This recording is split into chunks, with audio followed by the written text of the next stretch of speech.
సమస్యల వలయంలో రేషన్ డీలర్లు కొట్టుమిట్టాడుతున్నారు. పాలకులకు ఏళ్ల తరబడి మొరపెట్టుకుంటున్నా మోక్షం లభించడం లేదు. తెలంగాణ రాష్ట్రం ఏర్పడ్డాకైనా తమ సమస్యలు తీరుతాయని గంపెడాశలు పెట్టుకున్న రేషన్ డీలర్లకు నిరాశ ఎదురైంది. 10 ఏళ్ల బీఆర్ఎస్ పాలనలో డిమాండ్లు తీరుస్తామనే హామీలు డీలర్లను ఊరిస్తూ వచ్చాయి. కానీ ఏ ఒక్క సమస్య తీరలేదు. ఎన్నికల హామీల్లో భాగంగా కాంగ్రెస్ డీలర్లకు హామీలు గుప్పించింది. అతి ప్రధానమైన రేషన్ డీలర్లకు గౌరవ వేతనం కల్పిస్తామని మాట ఇచ్చింది. ఏడాది గడిచినా ఆ మాట కార్యాచరణకు నోచుకోలేదు.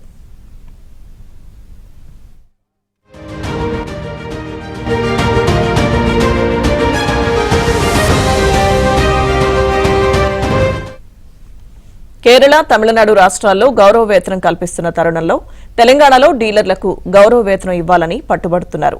30,000 రూపాయల గౌరవ వేతనం కల్పిస్తామనే హామీని కాంగ్రెస్ ప్రభుత్వం నిలబెట్టుకోవాలని డీలర్లు కోరుతున్నారు.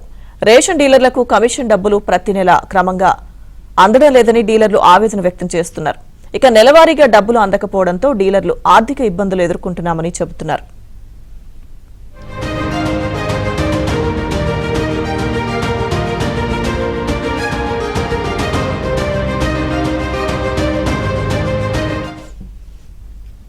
ఉమ్మడి రాష్ట్రంలో అమ్మహస్తం పథకం కింద చక్కెర, పప్పులు, నూనె సహా మొత్తంగా 9 నిత్యావసర వస్తువుల విక్రయం జరిగేది. ఇది డీలర్లకు కాస్త లాభసాటిగా ఉండేది.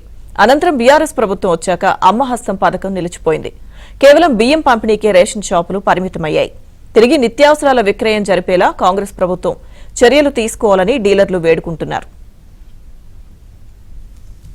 ప్రభుత్వానికి ప్రజా పంపిణీ పేరు ద్వారా పేరు తెస్తున్నాం. ప్రజలకు పంపిణీ చేసుకుంటూ ప్రజలకు ప్రభుత్వం ఇస్తున్న బియ్యాన్ని ప్రజలకు చేరవేస్తూ ప్రజలకు తోని ప్రభుత్వానికి మంచి పేరు తెస్తున్నాం. కాబట్టి మరి దాన్ని దృష్టిలో పెట్టుకొని ప్రభుత్వం మా ప్రధానమైన డిమాండ్ను మాత్రం దృష్టిలో పెట్టుకొని 30,000 రూపాయల గౌరవ వేతనం ఇవ్వాలని చెప్పి కోరుతూ మరి ఇంకా ఇతర సమస్యలను చూద్దాం. మా డీలర్ల యొక్క బాధలను అర్థం చేసుకొని ఈ సంవత్సరం కాలంలో మా బాధలు పడుచుకోకపోవడం చాలా బాధాకరంగా అనిపిస్తున్నది. ముఖ్యమంత్రి గారి మీద నమ్మకం, సివిల్ సప్లై మంత్రి గారు సుతం చొరవ తొందరగా చూపాలని చెప్పి పదే వేడుకుంటూ గత 10 సంవత్సరాల నుంచి గత ప్రభుత్వం రేషన్ డీలర్లకు గౌరవ వేతనం ఇస్తా అని 10 ఏండ్లు పబ్బం గడిపినది. రేషన్ డీలర్లు ఇవాళ బతకలేని పరిస్థితులు ఉన్నది. ఇప్పుడున్న మన ప్రియతమ ముఖ్యమంత్రి గారు మా ప్రభుత్వం వస్తే 100% మీకు గౌరవ వేతనం ఇస్తా అని చెప్పుకుంటూ మేనిఫెస్టోలో కూడా పెట్టిళ్ళు. ఈ ప్రభుత్వం వచ్చి కూడా 1 year అవుతుంది. కాబట్టి ఇప్పుడు మేము ముఖ్యమంత్రి గారిని సూటిగా అడుగుతున్నాము. అన్న ప్రకారము గౌరవ వేతనం 100% మాకు అతి త్వరలో విడుదల చేయాలని కోరుతున్నాము.